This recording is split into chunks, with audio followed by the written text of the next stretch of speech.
Okay, so I've got to be really careful because I've got a very loud voice as it is, and I'm mic'd up. So if your ears start to vibrate, just wave at me, because I know I've got a loud voice. So for those of you that don't know me, I'm John Goodwin. I'm a professor of sociology and sociological practice here at Leicester, and for a number of years now, we've been talking to various colleagues around the university about launching an annual lecture in sociology.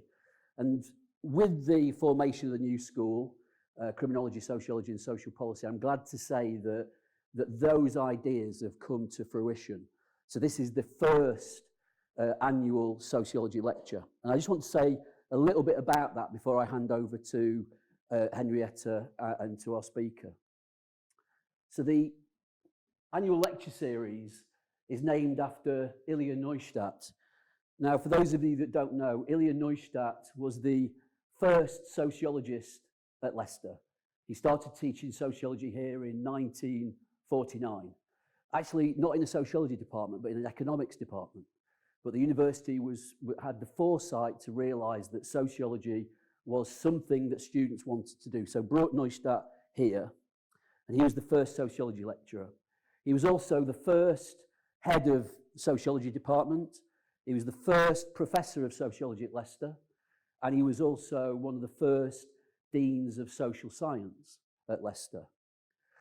In his inaugural lecture, he focused on the importance of teaching sociology, and the keen-eyed amongst you will notice that the inaugural lecture is dated 22nd of October 1964, almost 60 years to the day that we are launching this series. And Neustadt was, I think, by all accounts, quite a character. But he had the drive and the passion for sociology to push forward this as a discipline at Leicester. We were talking earlier to colleagues about the early prospectus for sociology at Leicester. And one of the things that Neustadt, he himself could speak 7 languages, and he insisted that students actually read Marx, Weber, Durkheim in the original. Now, I said this to our new intake of undergraduates this autumn, and the look of horror on their face, the look of horror on my face about having to read, works in French and German. But that's what he would do. He'd get them in seminars, and they'd read and translate and so on. But a real commitment to sociology. And I think it's apt that we name the annual lecture after him, because Neustadt says something about the value of public sociology. And I think this is what this annual lecture series will be about, engaging a wider audience with sociological debates. In teaching sociology, Neustadt says that we need to ask those with sociological knowledge about society to provide evidence for answers. Now, those of you who are involved in sociology know that in the social sciences, economists get asked their opinion, historians get asked their opinion, psychologists get asked their opinion. Very rarely do sociologists get asked their opinion. So this idea of having a platform for sociologists who have knowledge about society to provide evidence to a wider audience, I think is a great idea for an annual lecture series. So that's me done. I just wanted to give you a bit of a background to the name and why we're doing this, and hopefully it will run for a number of years to come. I'm now going to hand over to Professor Henrietta O'Connor, who's Provost and Deputy Vice-Chancellor.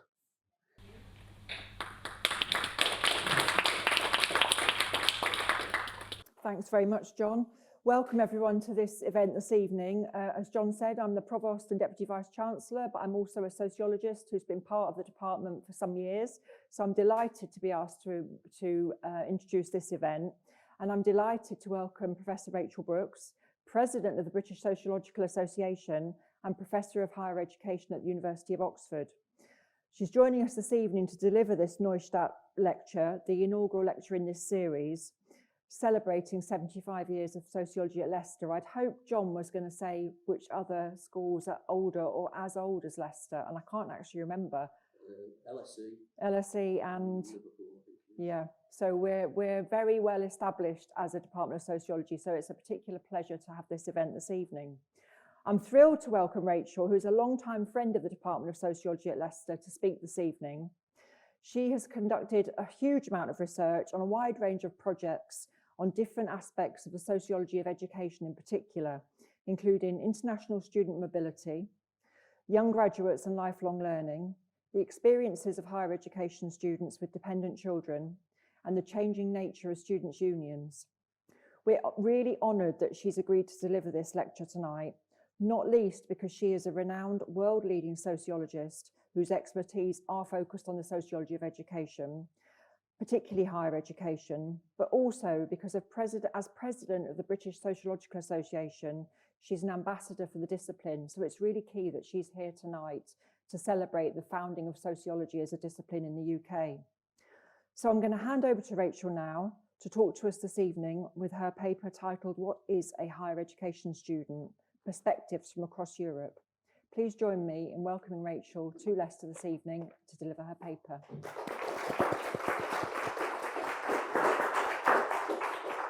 Thank you very much, Henrietta, for that very nice welcome. It's a real pleasure to be here today, and I'm very grateful for you for inviting me to give this inaugural talk. A really important moment, I think, for British sociology to celebrate all that's been achieved here at Leicester.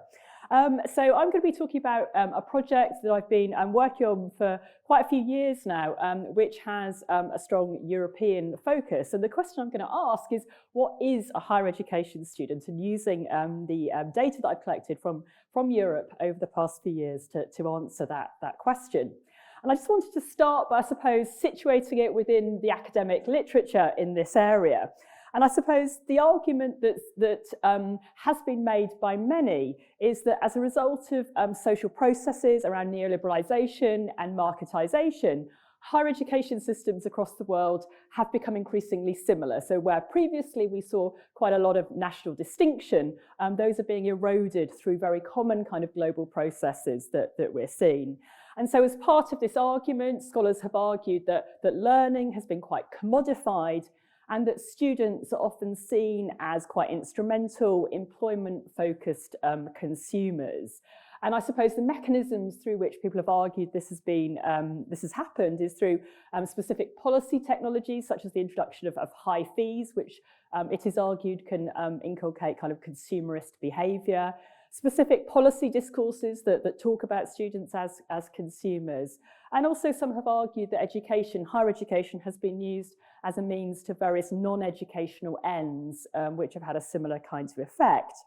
And within the UK, Molesworth et al. Have argued that this kind of consumer identity, which they argue has become very common, has had an impact on learning and brought about a much more passive approach to learning. And I'm going to quote from the slide up there, in which students place much more emphasis on their rights rather than their responsibilities, and on having a degree rather than being a learner. So the argument is within this literature that students have become quite kind of homogenous across different national contexts and more instrumental in their behaviour.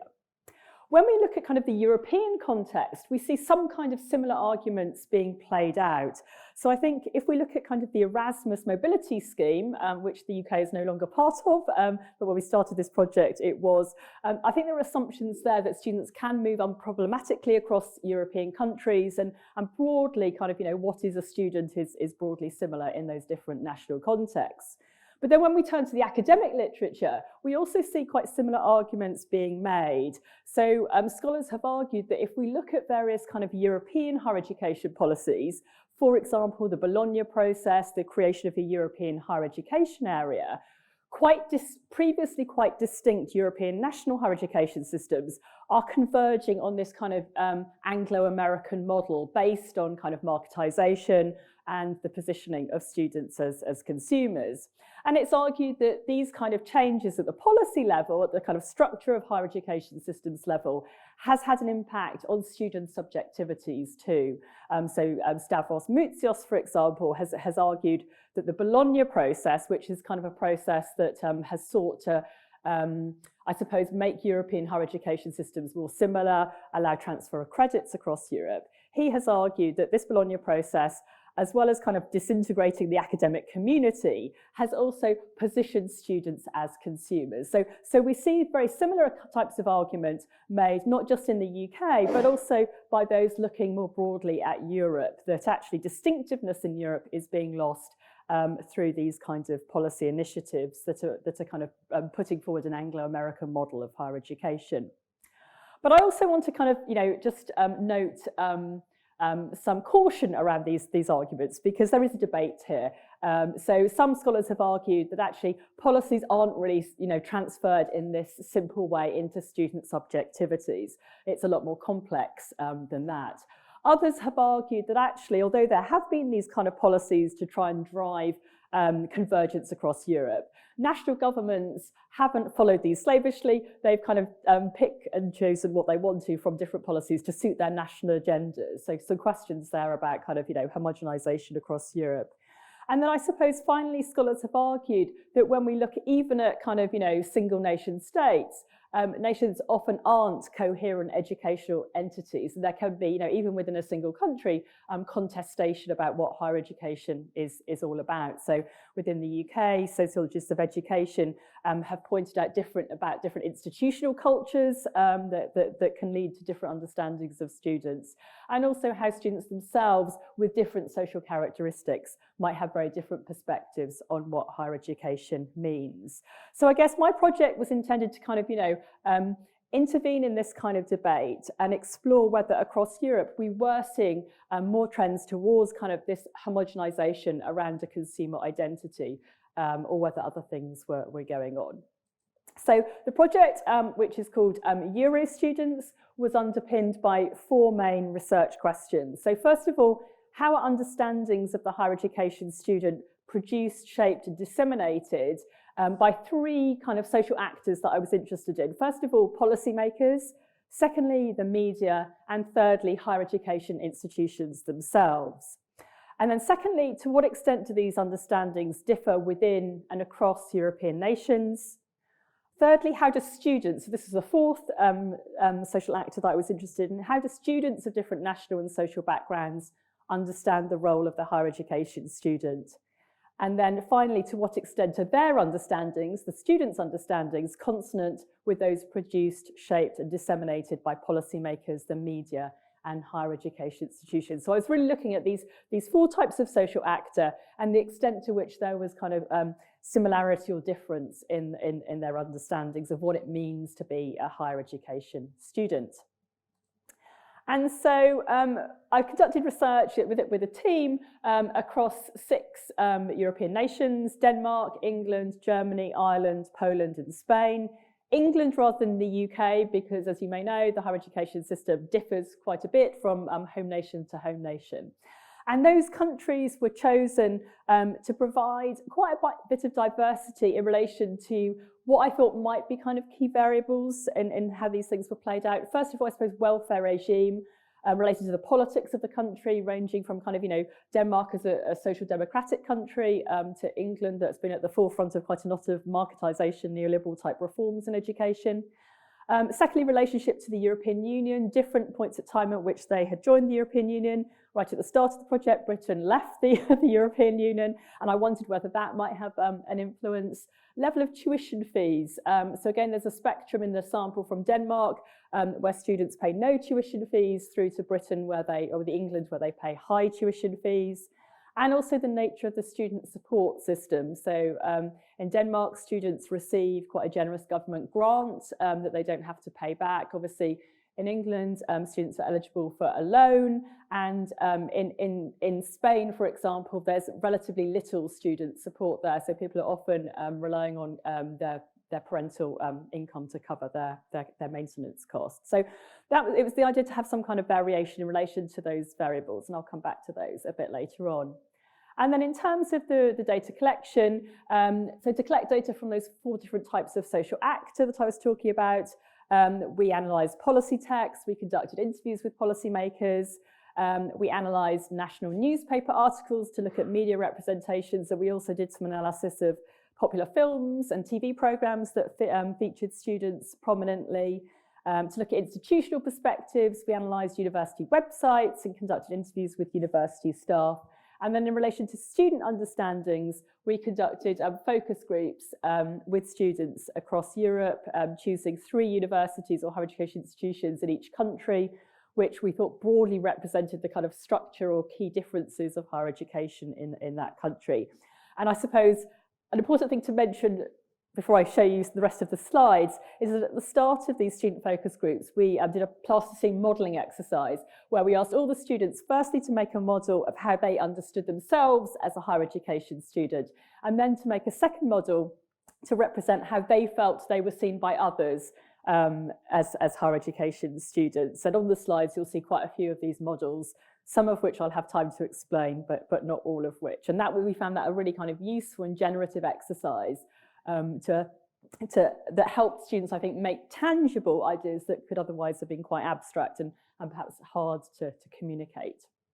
So what did we find? Well, we published a book from the project relatively recently, and the book's structured around 6 key constructions that we felt were quite important in explaining how people across Europe understood the role of the higher education student. So I'll just briefly talk about these now. First of all, students as people in transition. So in some countries, amongst some actors, higher education was seen as quite a transitional space to adulthood, to full members of society. Secondly, quite a few of our actors emphasised students as citizens, higher education as a space for developing civic behaviours, but also for taking action in the here and now in relation to a range of public issues. Thirdly, many of our actors talked about students as enthusiastic learners and hard workers, and then as future workers. I'm going to say a bit more about all of these as we go through. And then perhaps less positively, students as stressed was something that came through quite strongly and something that we hadn't actually predicted, but in nearly all of the countries that was quite an important thing that came through the plasticine models, but a whole range of the other data too. And then finally, the positioning of students as threats and objects of criticism. Again, we felt that in many of the countries, that was something that came through the different types of data that we were collecting. So I shall refer to these as we go through, but I'm not going to discuss the constructions one by one, as you'll see. First of all, though, I want to raise a few questions about kind of whether a student identity is a distinct identity at all, because I suppose that was something that concerned me at the start of the project. You know, would people agree that a student identity is something distinct or not? And I think most of the participants across all 6 countries, well, across many of the countries, were able to identify what they saw as distinct characteristics. So, for example, when we did the plasticine modelling exercise, you know, students straight away, you know, were able to kind of make models of what they felt was distinctive about a student identity. But the interesting exception was Poland, where actually this seemed to be much less kind of firmly established within society. So we found very few newspaper articles that focused on students specifically. We didn't find any TV shows or films that figured students prominently. And also in the focus groups, there were some students that did actually question the whole sort of premise of the project, that there was something distinct about a student identity. I'll just put 2 examples up here to show you. So the red model, a student made a model of just a person and said, I've made a regular person because I think that every student is just a regular person, and the fact that you're attending university doesn't make you special in any way. That's it. And then the blue model, the person said, I formed a person because I see myself as an outgoing person and someone that needs other people to feel good, and I'm always the centre of attention. So I think here the person was focused on kind of, you know, personal characteristics, nothing that they felt was distinctive about being a student. It was just something that they felt was important about them. And it was really interesting that in no other country did students make models like this. And so we were trying to sort of, you know, theorise why might this be, what explains this difference. And I think, you know, we still haven't come to any kind of firm conclusions.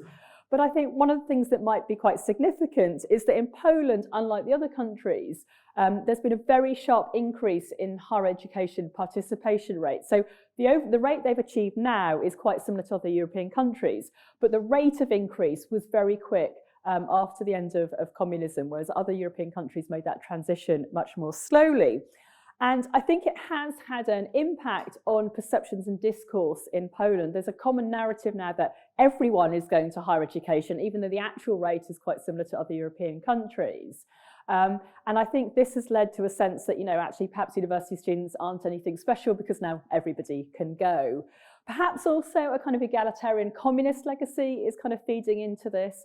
And also, I think because of the kind of massification of higher education in Poland, there's been other work that has suggested that students have a much stronger worker identity than a learner identity because of the perceived necessity of engaging in paid work alongside studies to sort of distinguish yourself from all the other graduates of a massified system.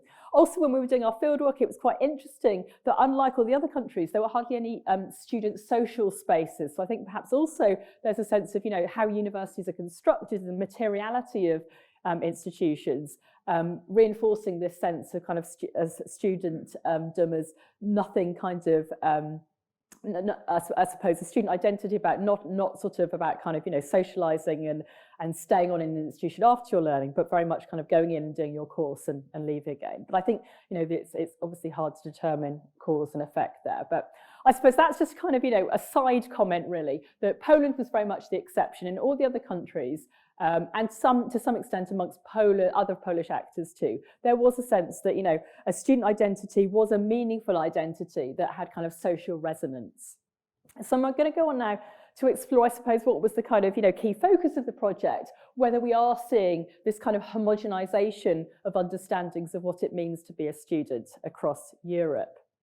And so, first of all, when we look at kind of the nation state, there were some kind of quite significant commonalities across Europe, which might suggest that we are seeing this kind of conversion of what it means to be a student. And perhaps the most significant commonality was the way in which students were positioned as future workers. This was really obvious in the policies in most of the countries. Then there was a kind of a macroeconomic framing of this, where students were often positioned as human resources for the knowledge economy, but also a kind of a microeconomic framing in which students were talked about as kind of rational choosers seeking maximisation for labour market returns. And I guess when we turn to the students, we also saw quite a lot of similarities across Europe, but some differences from the way in which they were being positioned by policymakers and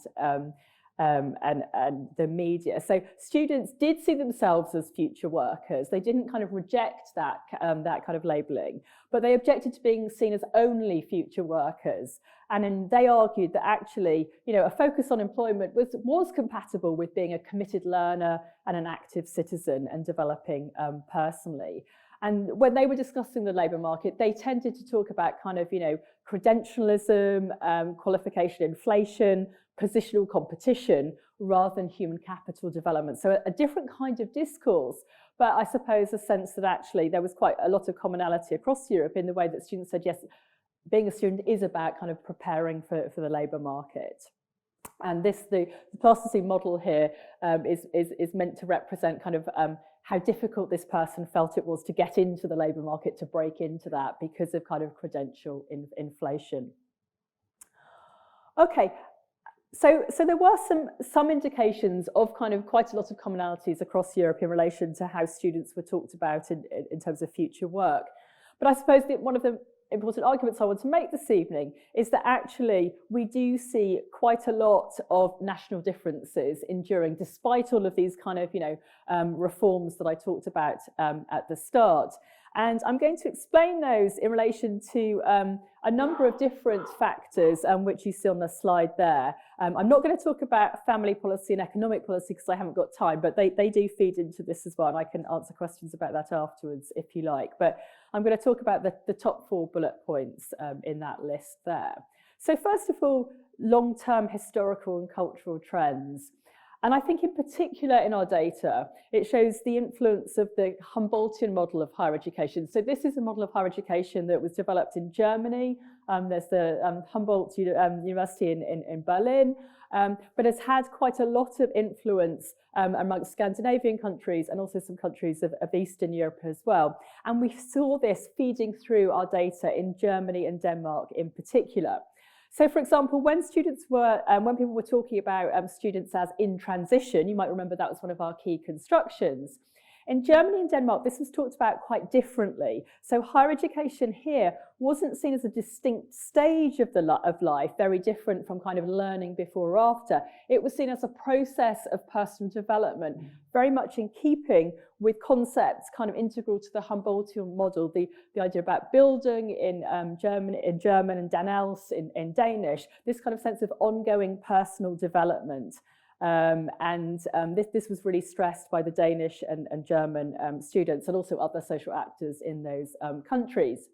And secondly, when they were talking about kind of being a learner and a hard worker, this was also framed quite differently in these two countries. And students and others stressed an important part of being a student and a learner was being able to have autonomy about the pace at which you learnt. And so there's quite a lot of kind of resistance to the Bologna reforms, which encourage people to move through their higher education at a similar pace. So there was quite a lot of contestation about that, drawing on these kinds of historical norms about what higher education should look like.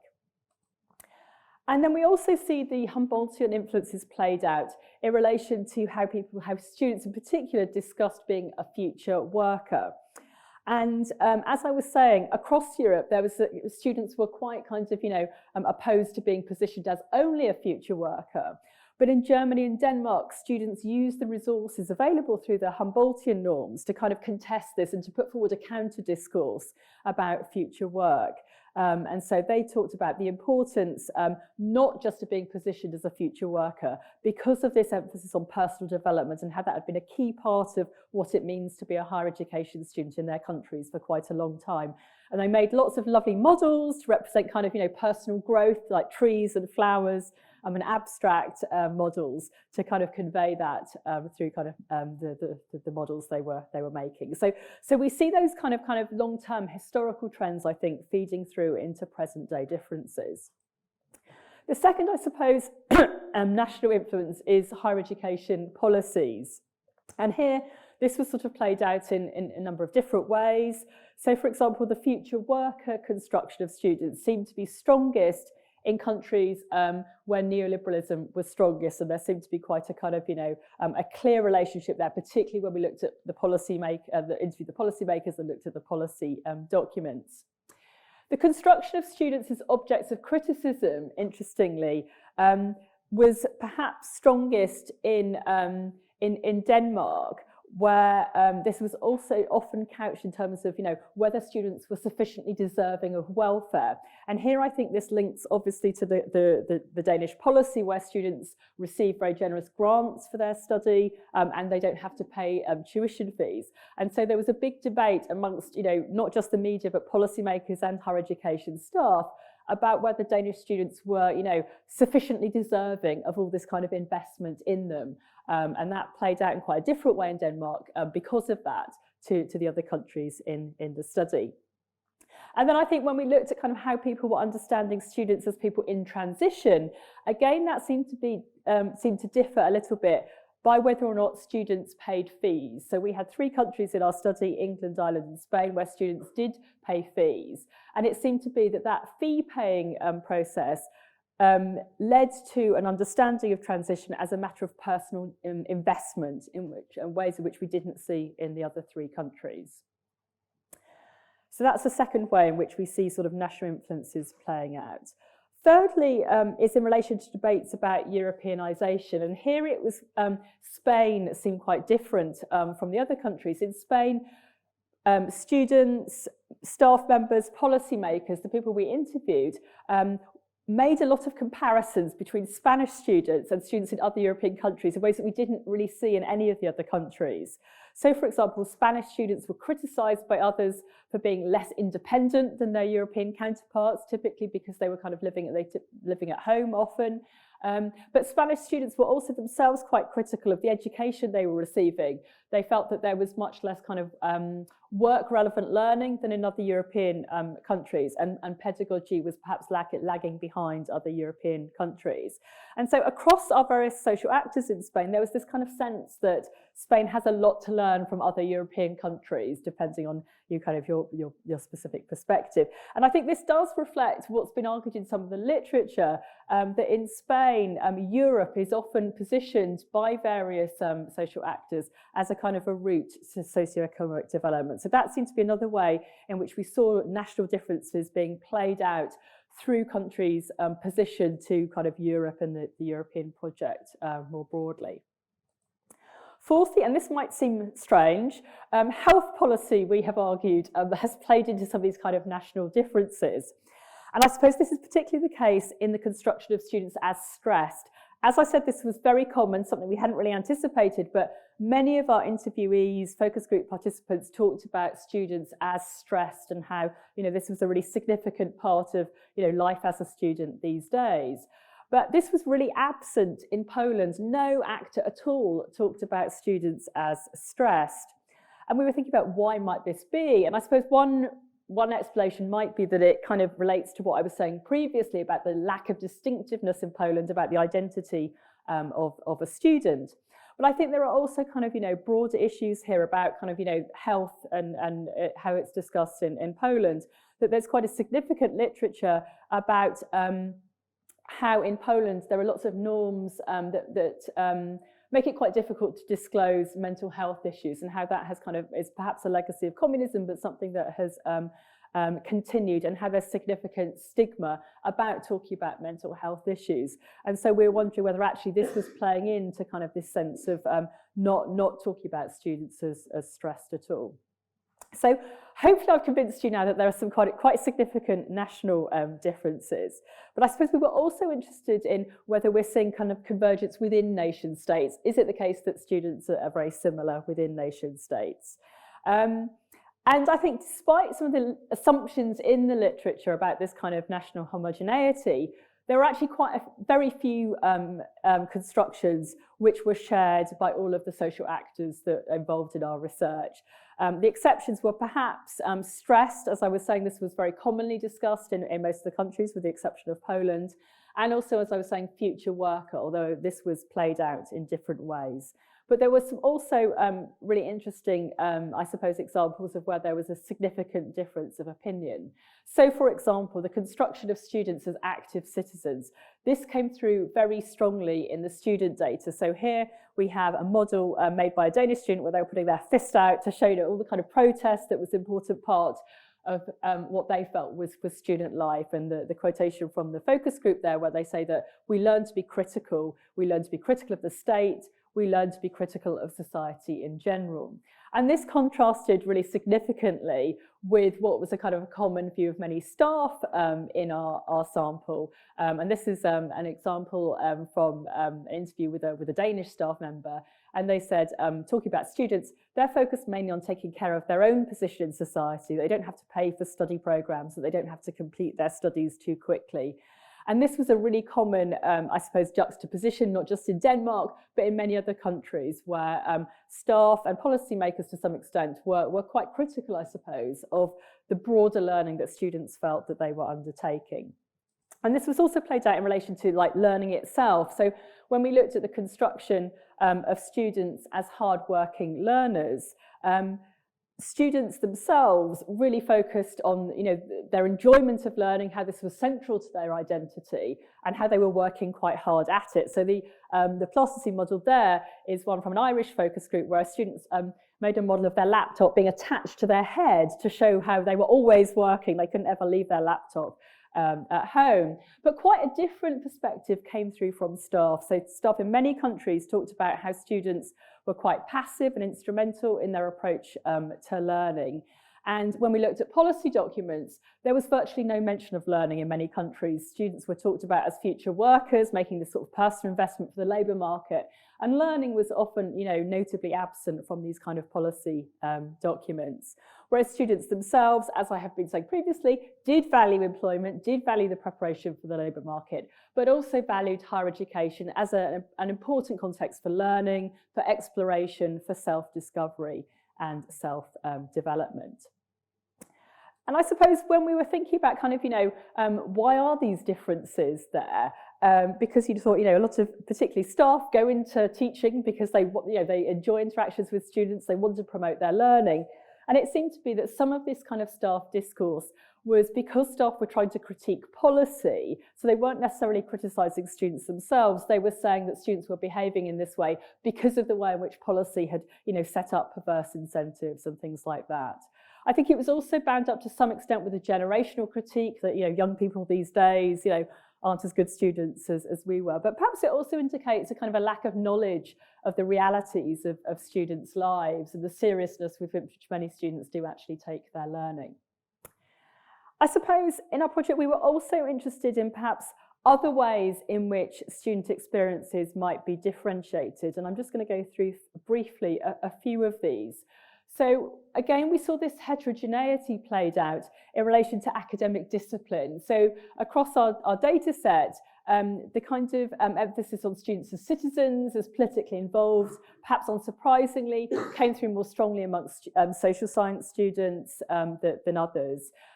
But also, and I guess this was something we hadn't anticipated, the strength of the STEM discourse. And again, this was something that cross-cut all 6 countries, that from students themselves, there was a sense that other people in society saw students studying STEM subjects as superior learners. Now, they themselves didn't agree with this, they didn't think that they were, or STEM students didn't think they were, but they felt that policymakers and others did position disciplines hierarchically, and that had an impact on what it meant to be a higher education student. We also saw differences by higher education institution.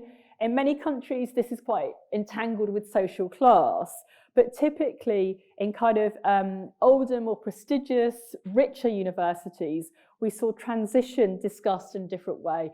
Transition discussed as something that perhaps was a family tradition, not something that was very new for the students taking part.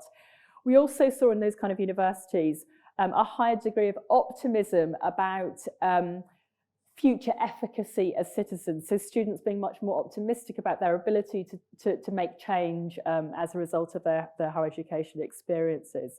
And also perhaps in a similar way to discipline, a sense from students themselves that the type of learner they were perceived as being by others in society were affected by the institution that they attended. So typically, if students feeling that if they hadn't gone to the most prestigious university, they were seen as some kind of a lesser learner by others in society than their peers who'd gone to more prestigious ones. And this was interestingly apparent even in countries where there are much flatter higher education systems than the UK. And then finally, socioeconomic status. So students talked in quite kind of, I suppose, graphic terms about how their experience of being a student was influenced by the kind of resources on which they had to draw. So for example, students from poorer backgrounds just talked about kind of, the fact that they just couldn't devote themselves as much to kind of learning because of the requirement to engage in paid work as perhaps other peers. There were also some examples of how the stress that I've talked about in some cases was linked to a sense of kind of feeling out of place in particular higher education institutions, which scholars have talked about as a kind of a habitus disconnect. And also I think this was implicit to some extent in the ways in which some students in some countries were positioned as objects of criticism. So in some of the policy documents, some of the media reports, there was a sense that as a result of massification, student bodies becoming more diverse, there'd been a loss of quality.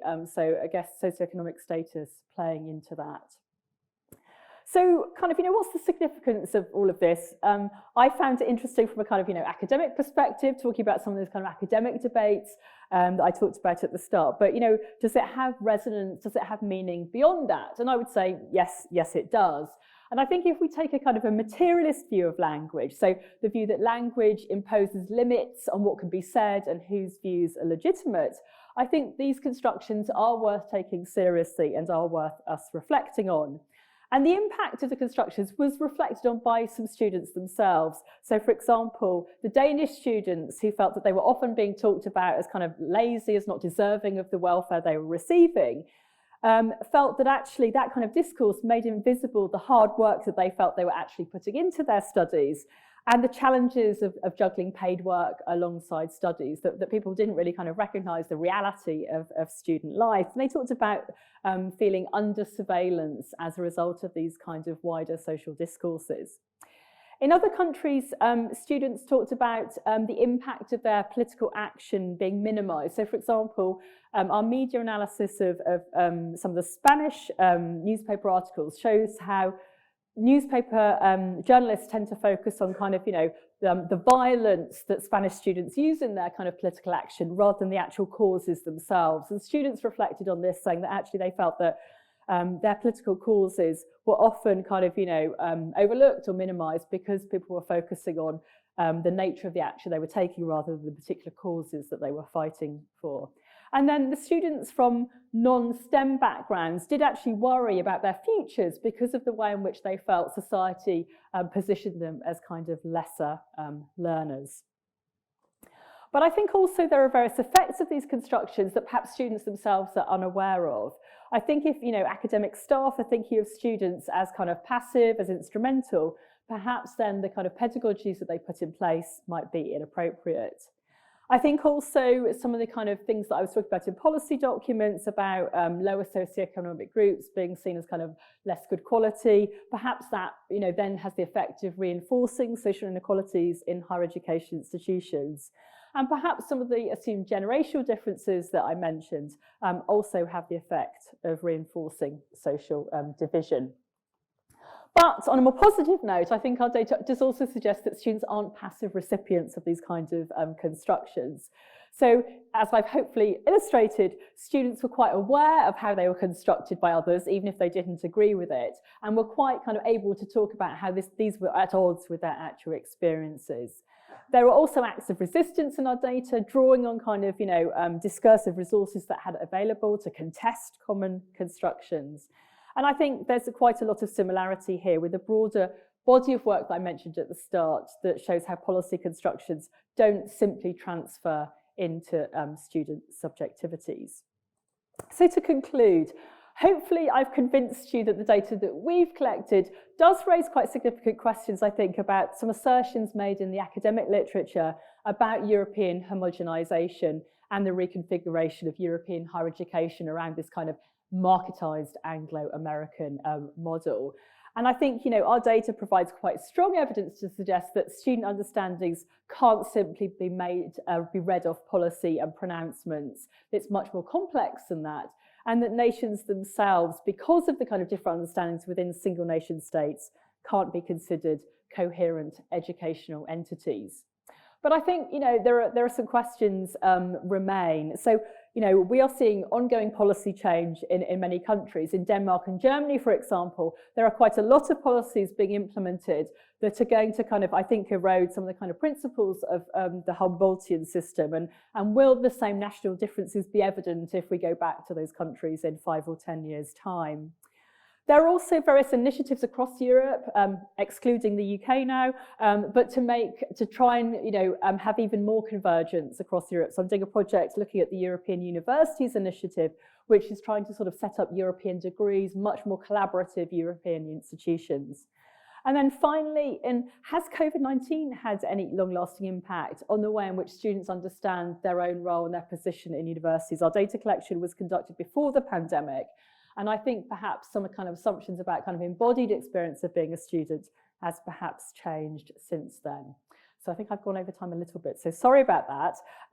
But as I said, we've published a book from the project, which is available open access, so anybody can just download it, which goes into the arguments that I've been making this evening in much more depth. So do have a look at that if you'd like to. And there's also a project website. So thank you very much for listening, and happy to answer any questions you might have. Thanks very much, Rachel. So I think we've got time for questions. Have we got a roving mic somewhere?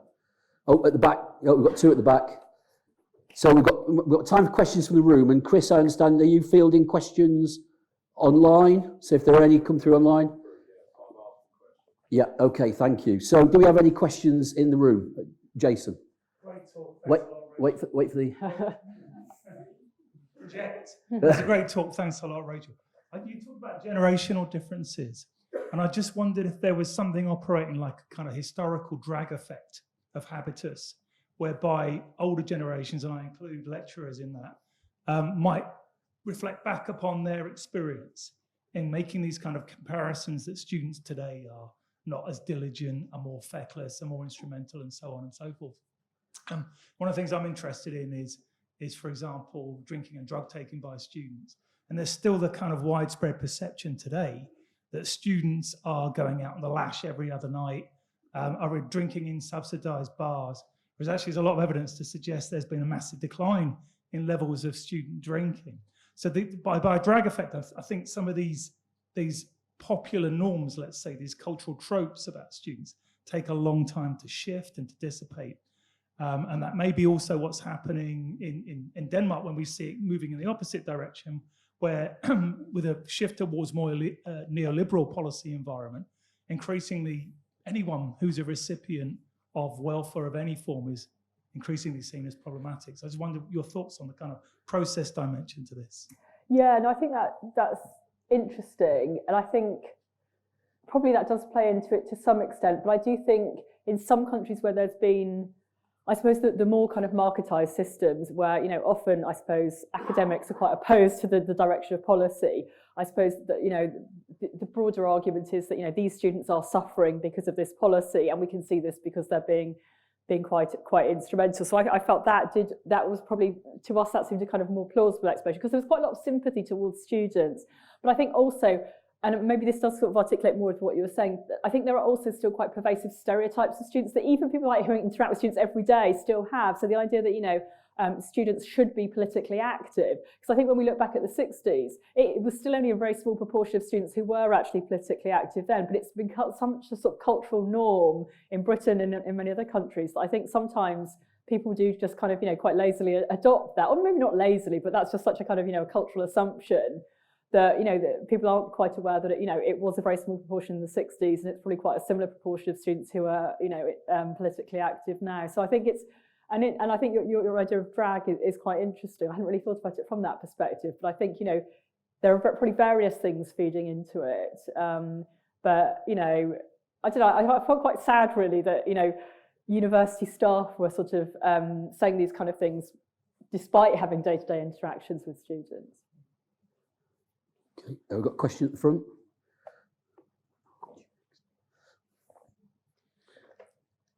Kind of following on from what the gentleman's just asked, when you looked at TV coverage about students, did you consider the young ones at all? We didn't look at the young ones because we looked at films and TV shows that had come out in the last 5 years. So yeah, we ignored historicals. I think that'd be an interesting project in itself, like over time, how representations of students have changed, because I'm sure there are lots of interesting things to say. But in our study, we focused on fairly recent TV shows and films, because when we initially conceived the project, we were going to ask in the focus groups if the students had seen them and what they felt about these TV shows, but we ended up not doing that for various reasons. But I'm sure there's an interesting historical project there. I'm sure there are not many students now obsessed with Cliff Richard as in the young ones. But there's also the famous Steve Coogan character, Paul Carth, who describes students as those people who pay for portions of chips by writing out a check in the chip shop. But anyway, it's an interesting project. We've got a question. Thank you very much. This is really fascinating. I just joined Leicester last month, and this is my first proper sociology event, actually. So thank you very much.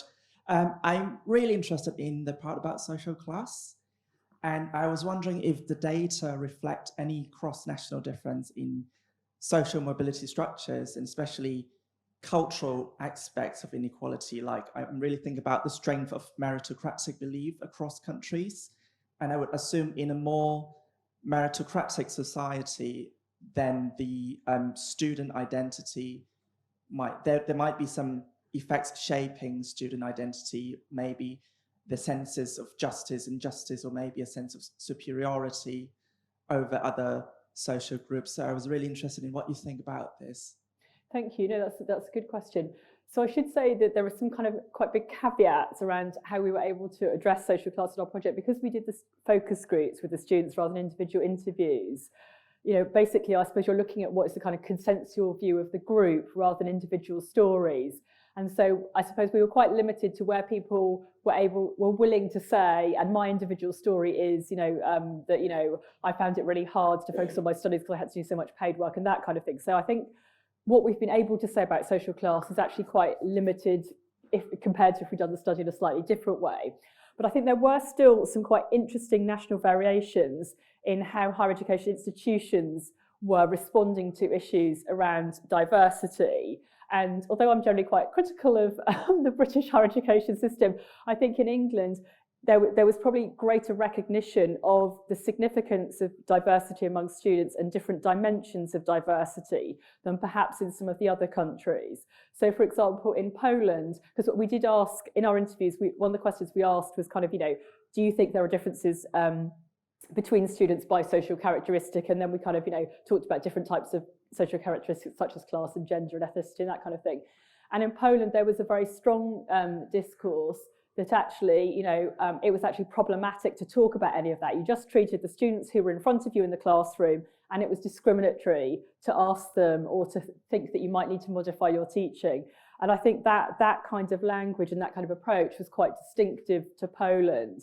And I think in the other countries that would have been, quite problematized and quite critiqued. So I think there were some interesting different national differences in how equality and diversity were discussed in the higher education sector, which isn't quite the answer to your question, but I think it's probably linked to some extent. Okay, other questions? Yeah, Matt. Thanks very much. That was a really interesting talk.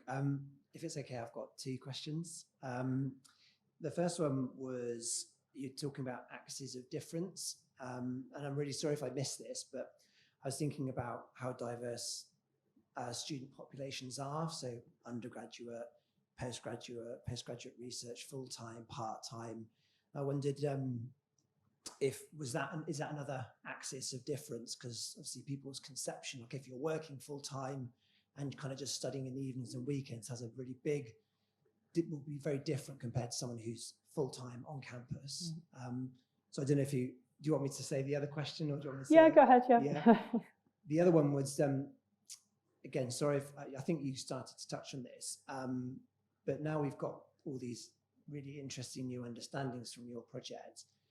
I was interested in the implications for, can we use these findings to enhance student experience at university? Great, thank you. So your first question, yes, absolutely, and I probably should have said that at the start, that because of those differences between students, we chose to focus.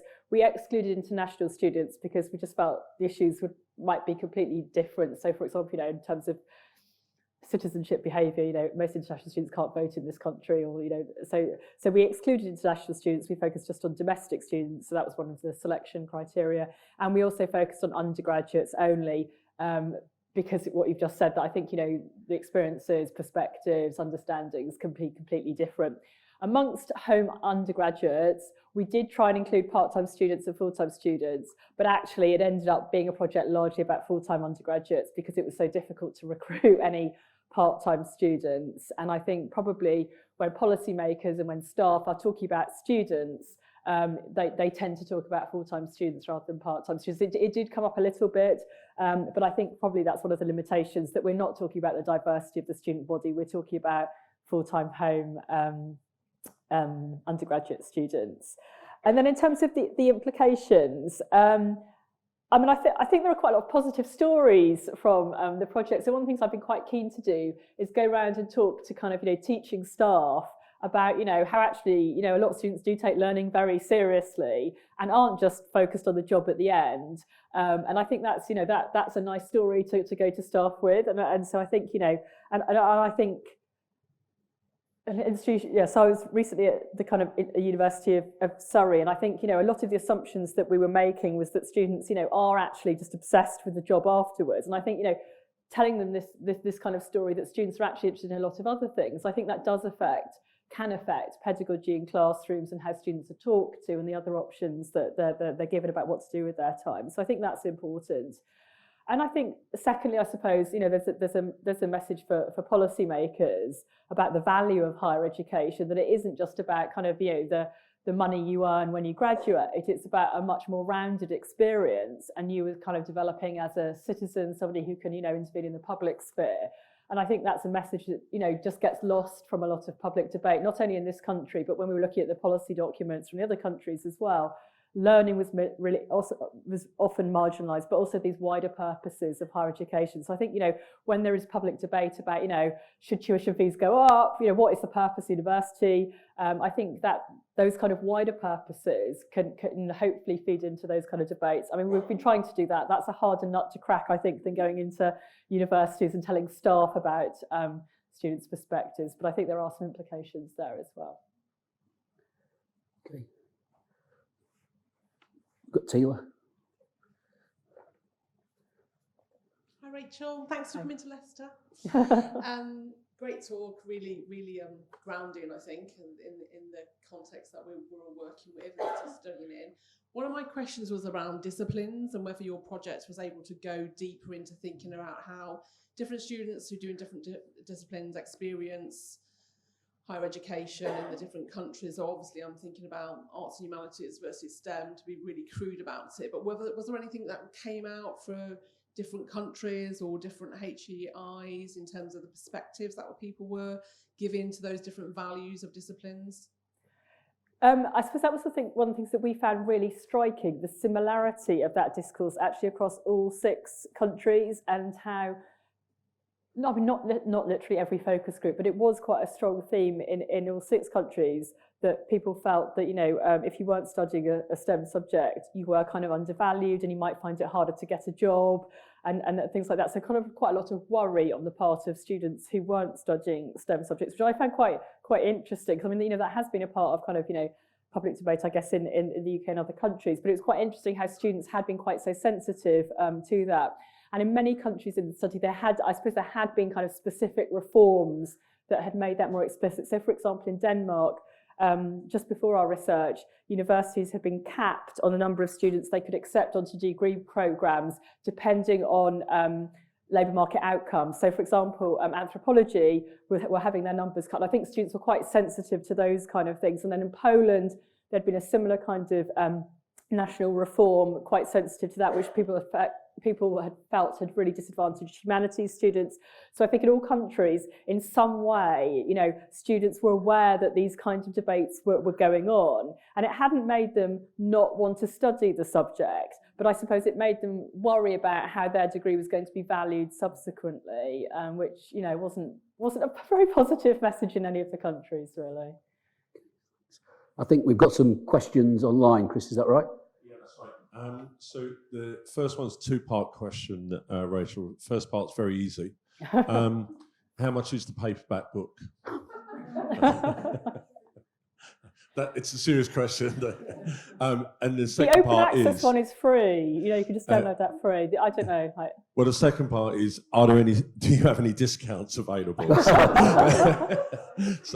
So that was the first question. I did say I think would the ask. paperback is about £15. I don't have any discounts available, Right, okay. but if price is an issue, the open access one is free. Right. Okay.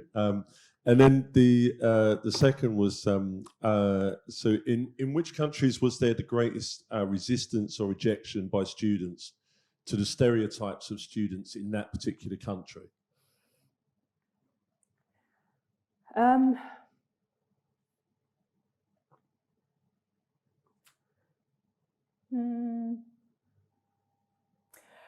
Possibly in Spain. I mean, I didn't have time to go into this, but I think you might remember on the slide where I was listing the sort of the national factors. One of them was the economy, and I think at the time we were doing our data collection, the economy in Spain was in a much worse state than in the other countries, and graduate unemployment was actually quite high in Spain and reasonably low in the other countries. And I suppose we did see that kind of really feeding through into the students' perspective. So it's quite interesting. If we had like a massive picture of all the student models, in general, they were all quite positive, with the exception of Spain, where they were all quite negative. Not all of them, but there were a lot of very negative models in Spain, which we didn't see in the other countries. And I think in Spain, there was a sense that they were kind of being misled about the value of a higher education because of the kind of terrible state of the graduate labour market. And so I think in Spain, there was more anger at how they felt they were being misled by policymakers. We didn't really see that. We didn't see anger in any of the other countries. There was a kind of, frustration, or, policymakers only kind of, see us as interested in, getting a job afterwards, that kind of comment. But in Spain, I think there was anger, which we didn't see in any of the other countries. So maybe that would be my answer to that question. Okay, great. And final question. Was there anything particularly about English students or students in England that around the constructions of themselves that particularly surprised or shocked you?